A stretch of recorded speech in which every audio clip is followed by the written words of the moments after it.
Bonjour, alors je vous invite à partager quelques instants avec moi. Vous allez voir un petit peu ce qui se passe pour moi, musique, chansons, peinture. Bienvenue chez moi, suivez-moi.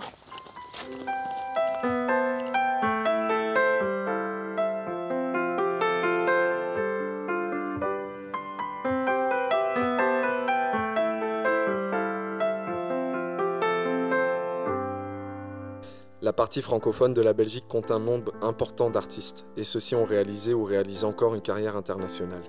Doit-on rappeler pour la chanson Brel, Adamo, Frédéric François, Luigi, Annie Cordy, Morane, Stromae, Arnaud, Axel Red et bien d'autres.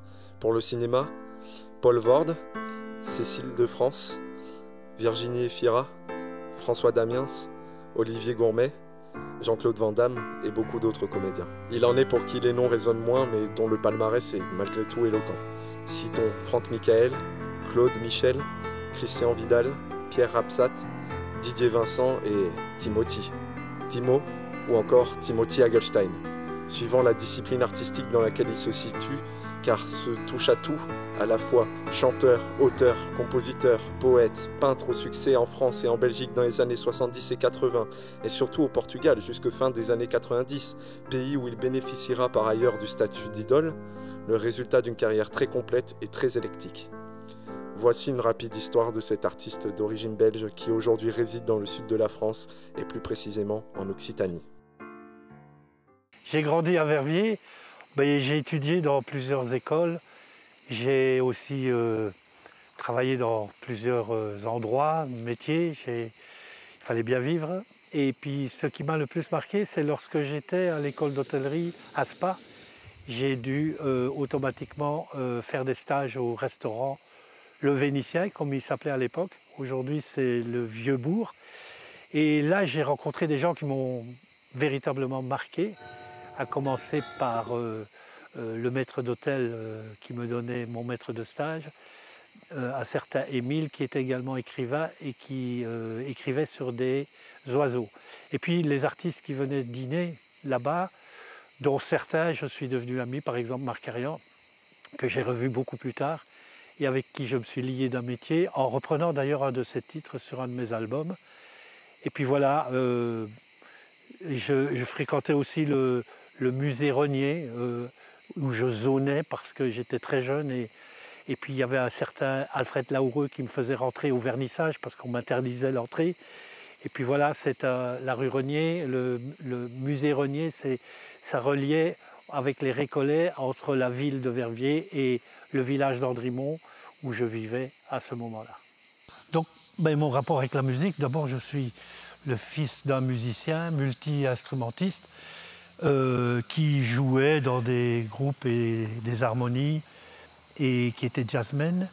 Et évidemment, ma mère, qui était très jalouse à l'époque, a commencé à lui mettre la pression et lui a demandé de choisir entre la musique et la vie familiale, quoi. Et mon père a choisi de laisser tomber la musique et ça m'a vraiment fait du mal. Après, je suis passé au conservatoire de Verviers où la manière peu pédagogique d'enseigner le solfège m'a carrément découragé et au bout de 2 ans, j'ai laissé tomber.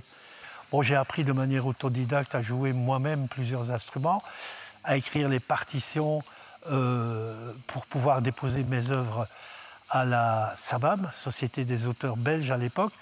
Et puis voilà, quoi. Alors, je suis arrivé à un moment donné à me dire que finalement, j'avais de la chance d'être né dans cette ville de Verviers, dans la mesure où il y avait, et à l'époque en tout cas, il y avait une pépinière de talents. Et sur le plan international, il y a eu Morane, il y a eu Didier Vincent, il y a eu Jacques Stotzem, qui est toujours là d'ailleurs. Et puis sur le plan plus local, Jean Vallée, Pierre Rapsat, les Tenderfoot Kit. Et donc j'ai eu la chance finalement de pouvoir évoluer à partir d'une ville et de dépasser toutes les frontières.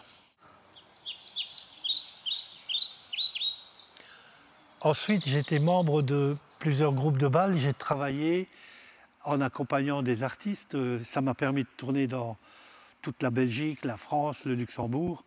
Et j'ai été remarqué par un programmateur de la RTBF qui s'appelle Philippe Picard, qui, entre parenthèses, a un don pour découvrir de nouveaux talents, parce que c'est lui qui, le premier, a programmé et fait connaître en Belgique Yves Duteuil, qui était un parfait inconnu à l'époque. Il est allé jusqu'en France acheter le 45 tours Virage et il l'a programmé à la RTBF. Et je sais que Yves Duteuil, pour avoir lu son livre, en parle parce que c'est un artiste comme peu, très reconnaissant aux gens qui l'ont aidé. Bon, à partir de là, j'ai véritablement débuté dans le circuit professionnel et mon premier enregistrement professionnel, Mona Lisa, et évidemment que j'ai enregistré chez Bernard Estardi sous la direction de Gabriel Yaret à Paris, fut un véritable succès. Ton sourire me poursuit. Mona Lisa,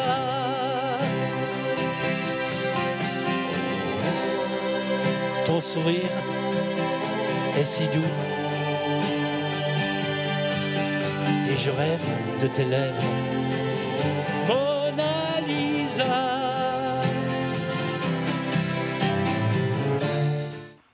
Après ce succès, j'ai tourné beaucoup, toujours en Belgique, un petit peu en France. J'ai enregistré le spot Coca-Cola.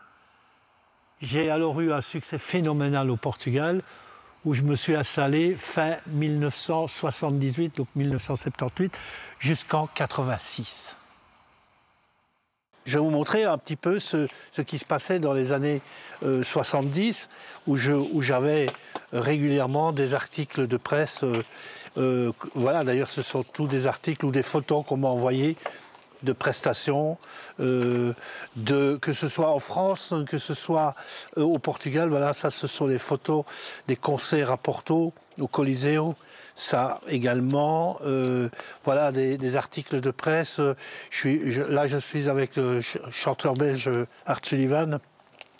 Et puis les hit parades dans lesquels j'étais classé, des grands articles des magazines importants au Portugal, des affiches. Bon, tout ça, ce sont des archives que de temps en temps, mais très rarement, je vais voir. Et puis ça prouve quand même que la presse écrite s'est quand même pas mal intéressée à moi. Toutes les archives des années 70 à 80. Voilà. Tout ceci est le résultat d'années de travail et de carrière. Et le Portugal, ce sont 6 millions de disques que j'ai vendus là-bas. Et j'y inclus bien entendu les compilations, mais j'ai eu la chance d'avoir réellement un succès formidable dans ce pays, je le dois beaucoup. J'ai réussi à chanter dans des tas de pays pour la diaspora portugaise. Je suis allé aux Açores, bien sûr, à Madère, dans les îles du Cap-Vert. Je suis allé en Afrique, aux États-Unis, au Canada, au Brésil, en France, dans des grandes villes où je chantais pour la diaspora portugaise. Et ça m'a permis de rencontrer des tas de gens différents qui m'ont apporté énormément, enrichi. Et puis sur le plan professionnel, je dois beaucoup au public portugais parce que, en fait, c'est lui qui m'a vraiment permis de me réaliser professionnellement. Et bien entendu, je n'oublie pas les médias portugais qui m'ont soutenu d'une manière incroyable. Vraiment, ce pays m'a apporté énormément. Pourquoi avoir quitté ce beau pays? C'est vrai que le Portugal, à l'époque, n'était pas dans le marché commun. Donc, il ne faisait pas partie de l'Europe. Et je me suis heurté à une bureaucratie infernale, sans parler des délégués syndicaux post-révolution, communistes de manière générale, et pour qui un étranger qui se produisait dans le pays, ça ne leur plaisait pas beaucoup. D'ailleurs, ils me harcelaient sans cesse en me disant que je venais manger le pain des artistes portugais. Moi, fils d'ouvrier, je trouvais ça quand même un petit peu fort du café. Et je venais soi-disant d'un pays riche. Donc j'étais fatigué de ces attitudes. En même temps, on m'offrait la possibilité en Belgique d'intégrer une maison d'édition comme directeur artistique. Bon, je n'ai pas hésité parce que de toute façon, je pouvais retourner au Portugal quand je voulais. J'y avais et j'ai encore énormément d'amis.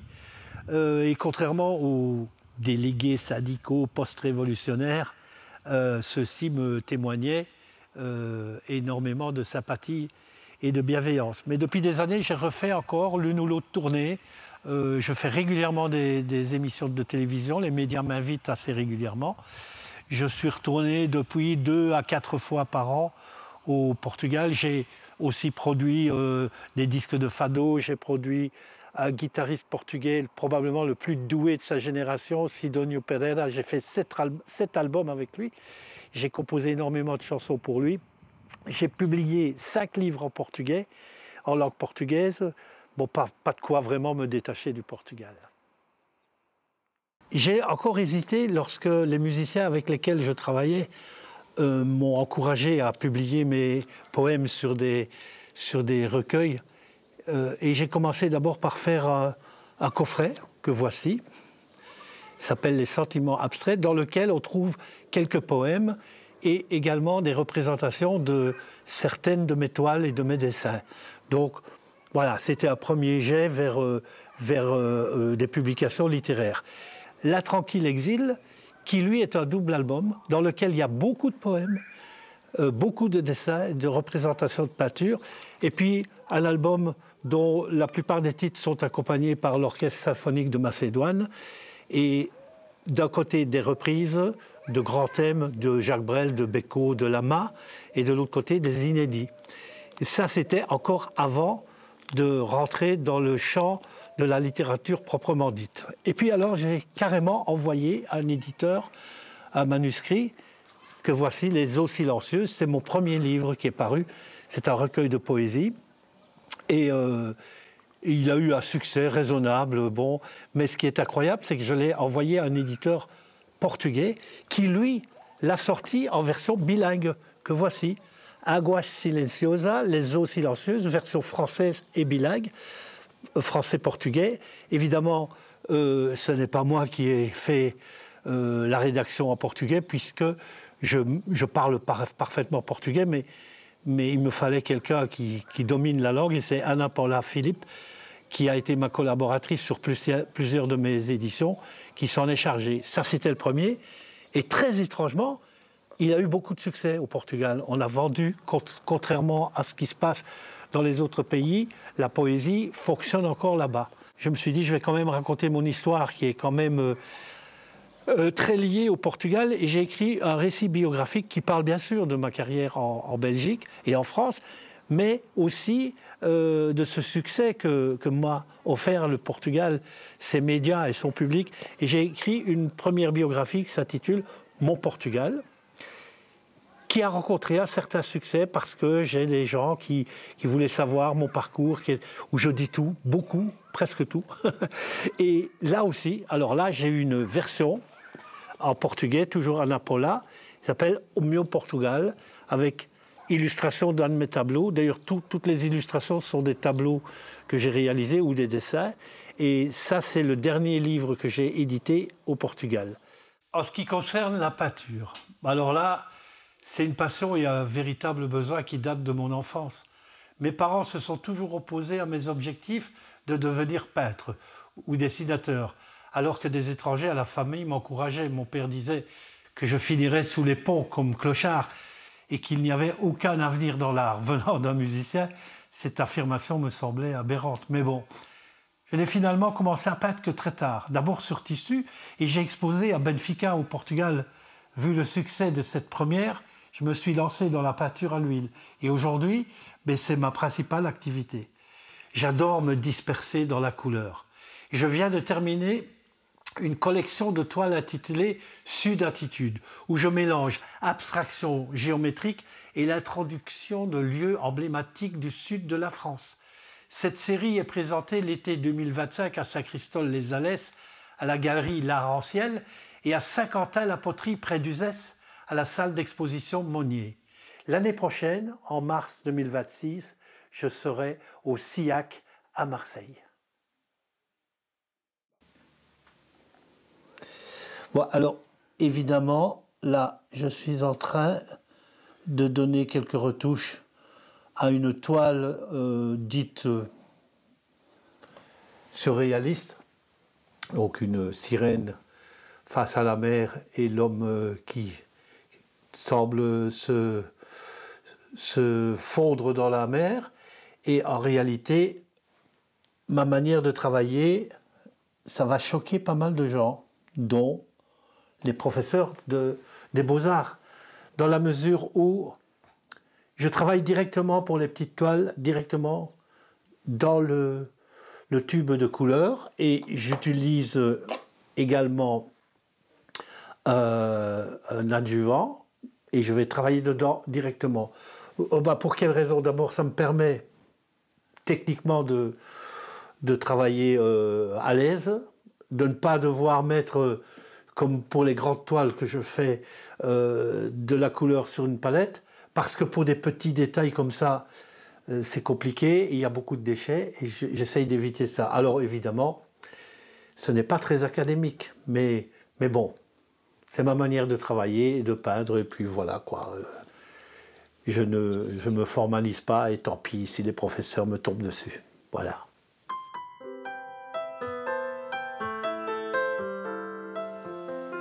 C'est une toile qui est en cours de réalisation, donc elle n'est pas encore terminée. Il va falloir que je travaille encore pas mal dessus. Surtout que moi personnellement, je ne suis pas habitué à travailler sur les personnages. Je travaille plus sur des bâtiments, des monuments, des taureaux, un peu d'animalier. Mais là, j'avais envie de faire un truc un petit peu surréaliste. Voilà. Il faut d'abord se faire plaisir. Mes chers amis, mesdames, messieurs, bonsoir, merci infiniment de votre très cordiale présence. Comme ce château de Baron, souvent je m'y arrête, ému devant ces vieilles pierres. Elles racontent une histoire peut-être des gens fiers, des arcs en ruine ou des murailles solitaires, et le mont Ventoux qui se dresse majestueux, même par temps flou et reflets nuageux. On se connaît maintenant relativement bien, on s'apprécie beaucoup tous les deux, et j'avoue que ce soir, il m'a fait découvrir un autre maillon de son talent, et j'en suis ravi pour lui, et j'espère que ça ira le plus loin possible. Timothy, ça fait 3 ans que je le connais, et je suis touché par la délicatesse, la subtilité de sa réflexion, et ça se traduit aussi dans sa peinture. C'est une belle personne qui a plein de talent, mais avec de l'humilité. Et ça, je trouve ça vraiment très chouette. Avec Timothy, dans l'exceptionnel, c'est-à-dire qu'on est dans l'humain, dans la douceur, dans la gentillesse, dans la création permanente. Et c'est quelqu'un qui a un sens de l'humour. Chaque fois qu'on partage un moment ensemble, c'est un moment de bonheur et un moment de partage. C'est quand même incroyable. Tu es auteur, compositeur, chanteur, poète, écrivain, peintre. Ça, c'est quand même quelque chose. Avoir autant de flèches, de cordes à son arc, je me dis, ça c'est quand même. Voilà. Je suis fier d'avoir un ami. Tes poèmes, quand je les lis, ça me parle, ça vient en résonance, il y a quelque chose qui se passe. Alors, ici, toujours au château de Baron, qui est d'ailleurs le titre d'un de mes poèmes, je voudrais vous offrir 2 poèmes, 2 ou 3, que j'ai enregistrés et qui, j'espère, vous plairont. Alors, le poème de Baron, c'est vraiment ici qu'il m'a été inspiré. Les murailles, les pierres, le château, la campagne là-bas que l'on peut voir. Et puis les autres, bien, vous en aurez un à Uzès et un autre au Sainte-Marie-de-la-Mer. C'est cadeau pour vous. Refuge. La beauté vraie des solitudes, celle des espaces infinis, ces territoires de silence pur, gagnés de vestiges, reconstruits. Refuge de tous les écorchés. Mémoire irréelle des cœurs, où les grandes rages sont fatiguées de se soumettre à la torpeur. Au bout d'une digue escortée de moustiques, bordée de maisons blanches aux toits de paille, de chemins sablonneux pour balades hippiques, les chevaux camargués hennissent en pagaille. Les roseaux font des haies de fierté héroïque. Les oiseaux migrateurs semblent même exotiques. Arles, presque à vue, tout comme Aigues-Mortes, voici la ville claire des chevaux pleins de force. Les Sainte-Marie-de-la-Mer, Jacobée et Salomé, Sarah, Sainte-Noire, toutes 3 sollicitées, protectrice des voyageurs et des gitans, auxquels s'ajoutent fiers les gardians.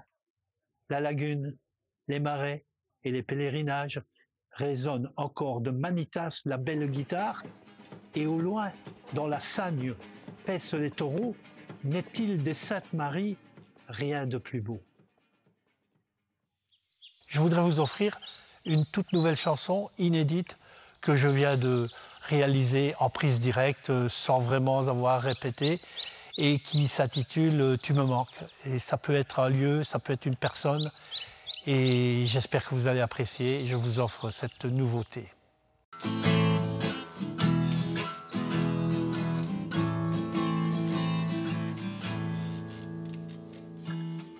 Cette nostalgie qui me rend le cœur sombre et troublant. Tu me manques, mes chemins tant détournés, nos regards tous oubliés. Tu me manques, tu manques à mes réveils, au choix de mes sommeils, à mes destins inquiets, au sourire que tu me donnais. Tu manques à ce château que je voulais te construire, te couvrir de joyaux, folie ardente de mes désirs.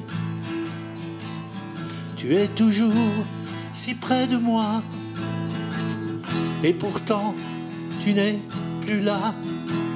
Tu me manques.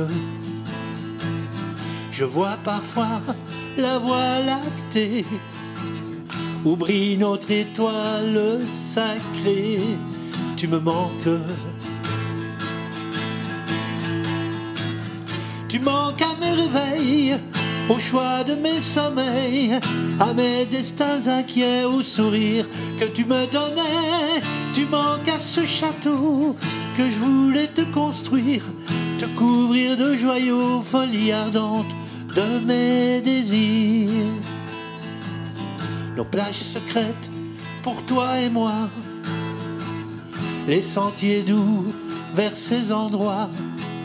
Tout me manque autour de moi, tellement de gens. Je ne vois plus rien, je suis absent. Tu me manques. Tu manques à mes réveils, au choix de mes sommeils, à mes destins inquiets, au sourire que tu me donnais. Tu manques à ce château que je voulais te construire, te couvrir de joyaux, folie ardente de mes désirs. Ouh, tu me manques. Ouh, tu me manques. Ouh, tu me manques.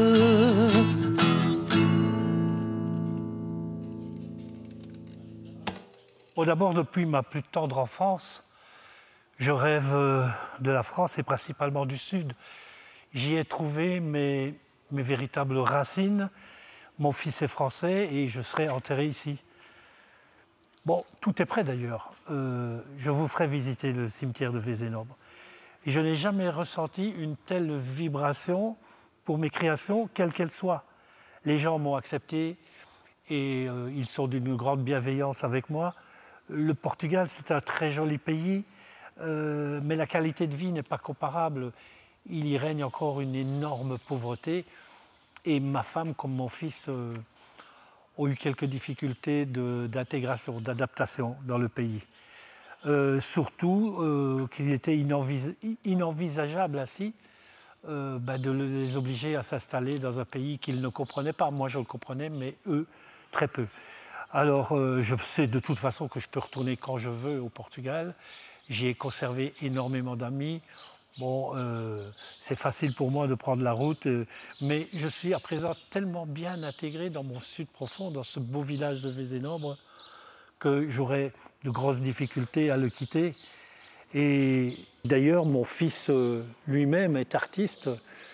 Sous le nom de Nelka, il a déjà enregistré 2 albums.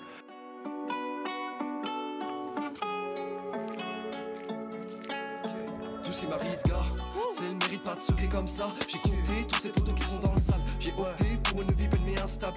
fais, c'est le destin qui décidera. Qui décidera, mais qui décidera, mais qui décidera, mais qui décidera que dois-je être pour être celui qui méritera. Un guerrier qui a affronté les islas.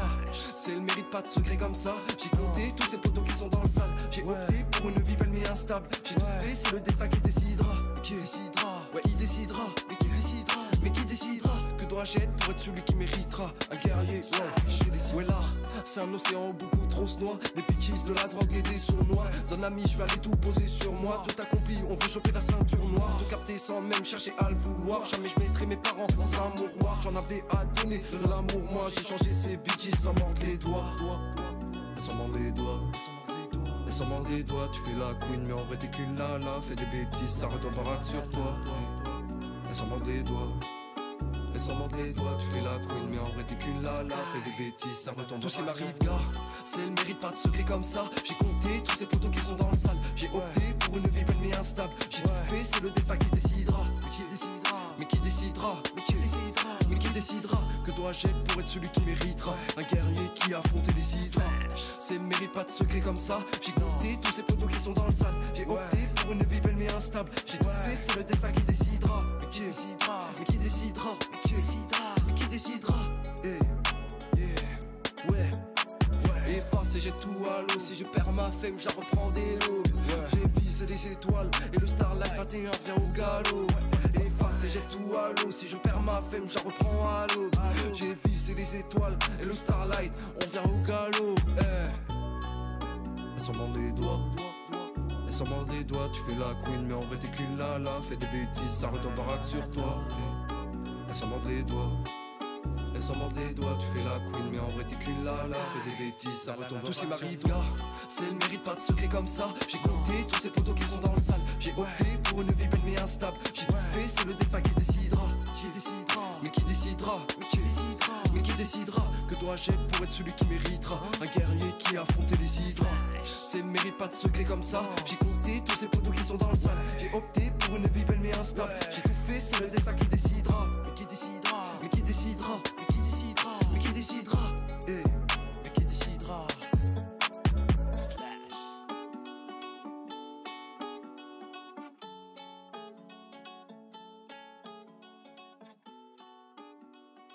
Vous avez entendu le son? C'est splendide, hein? C'est beau, Vézénobre. Je voudrais vous dire un mot de ma famille d'artistes, parce que il y a du monde hein, chez moi. Il y a un de mes frères qui est guitariste, il y a ma belle-sœur qui est sculptrice, il y a mon épouse Marlène qui est peintre comme moi. Il y a ma belle-fille qui fait des très jolies aquarelles. Et puis il y a mon neveu Michael Hagelstein qui est un littéraire, qui est un écrivain, metteur en scène, dessinateur aussi, qui a un talent fou énorme. Un de ces jours, il va éclater sur le plan international. Et ensuite, bien sûr, il y a mon fils Nelka. Et d'ailleurs, je voudrais vous présenter une répétition que nous avons faite tous les deux. Évidemment, ce n'est pas parfait, mais c'est une toute nouvelle chanson que je viens d'écrire qui s'intitule « Elle était une île » et je l'ai faite pour pouvoir la faire en duo avec lui. Et donc, je vous invite à regarder cette répétition. Bon, comme je dis, il y a des petites erreurs, mais au moins, vous verrez comment ça se passe entre nous. Sur des mers imaginaires, j'ai bravé tous les vents, traversé les enfers, combattu des brigands. Je voulais naviguer sur des reflets de lune en me laissant bercer de ces vagues amertumes. Elle était une île que je voulais aborder aux couleurs sublimes. J'étais sans seul naufragé. Elle était une île au loin des océans, inconnue et futile, mais je n'ai pas eu les bons vents. De mes errances intimes que guidait une étoile, les émotions fragiles étaient brises dans les voiles. Vers des cieux dispersés, mon regard s'enfiévrait pour des formes colorées et pour mille calmes inquiets. Elle était une île que je voulais aborder aux couleurs sublimes. J'étais son seul naufragé. Elle était une île au loin des océans, inconnue et futile, mais je n'ai pas eu les bons vents. Que tes poèmes de cristal résonnent jusqu'à toi. Dans l'été de ton visage surgira tout ton émoi. Est-ce que si tu rêves encore, ce sera vraiment toi? Dans ces silences incolores, les échos de la joie. Elle était une île que je voulais aborder aux couleurs sublimes. J'étais son seul naufragé. Elle était une île au loin des océans, inconnue et futile, mais je n'ai pas eu les bons vents.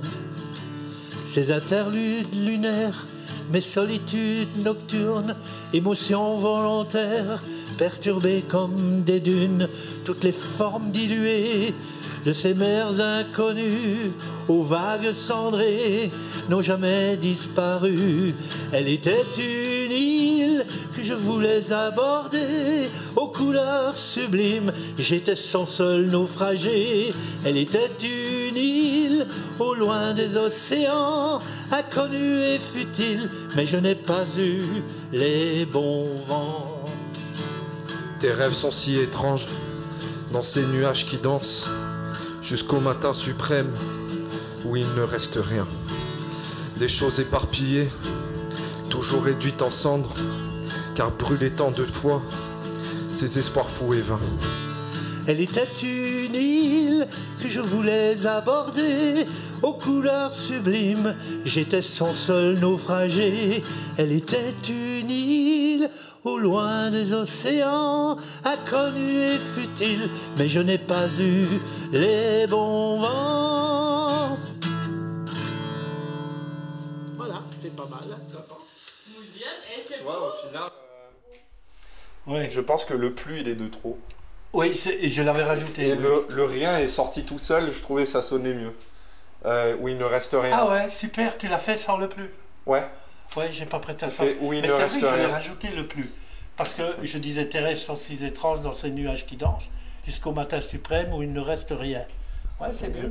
Où il ne reste plus rien. Ouais. Où il ne reste rien. Ouais, c'est mieux. Il ne Des reste choses rien, c'est éparpillées, mieux. toujours réduites en cendres, car brûlées tant de fois. Ouais. Ces espoirs fous et vains. Ben, c'est pas mal ça. Ouais, c'est mieux. Hein? Ok.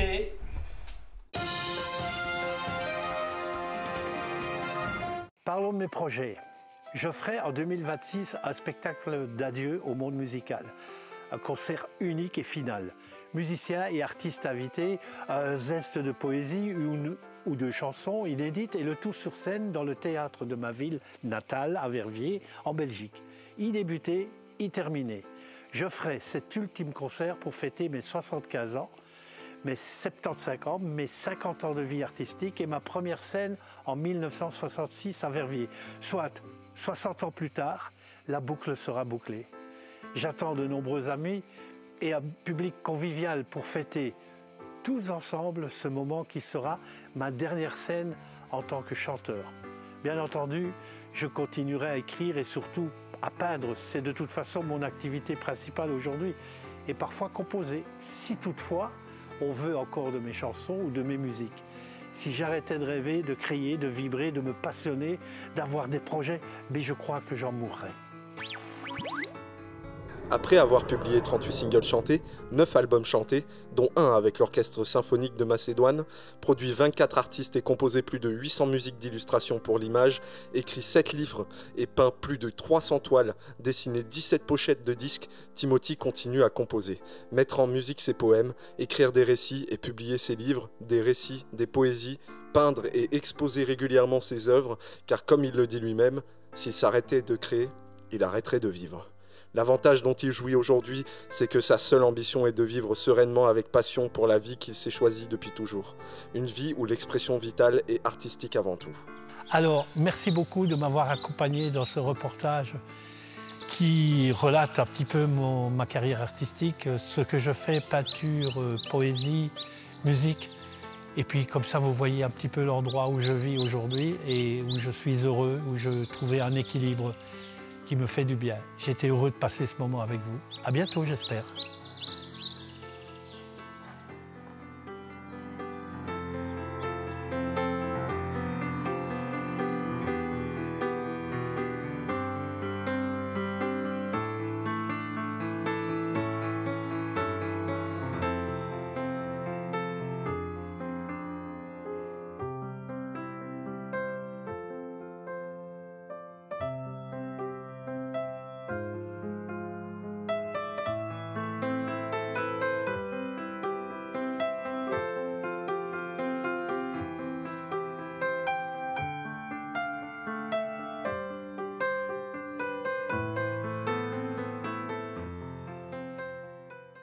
Merci au réalisateur de ce reportage.